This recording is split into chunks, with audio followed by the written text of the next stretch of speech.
اهلا وسهلا يا حبايبي، عاملين ايه؟ معاكم جدة ملك، والنهارده جايبه لكم مثل شعبي جديد. بيت النتاش ما يعلاش، وان علي ما يبقاش، وان بقي ما يسواش.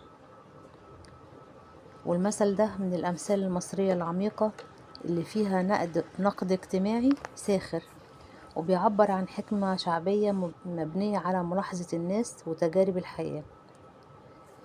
شرح المثل بيقول: بيت النتاش ما يعلاش. النتاش ده اللي هو الشخص اللي بياخد من غير حق، او بيعيش على كتاف غيره، او بينتهز الفرصة على حساب الناس. بيت النتاش يعني البيت اللي مبني على اذية الناس واكل حقوقهم. والمثل بيقول ان البيت ده عمره ما يعلى، يعني عمره ما يرتفع او يكبر، لان اساسه غلط. وان علي ما يبقاش، حتى لو البيت ده في يوم من الايام ارتفع او بقى ليه شأن، مش هيستمر.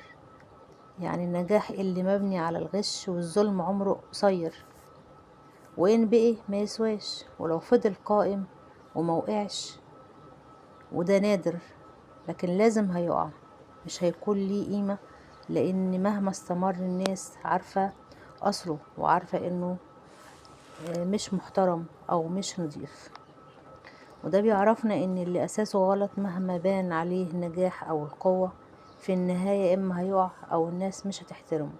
ودي دعوة لاختيار الطريق الصح في الحياة، سواء في الشغل أو العلاقات أو أي حاجة فيها بناء.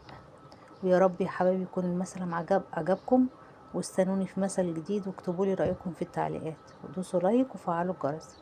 كانت معاكم جدة ملك، وسلام يا حبايبي.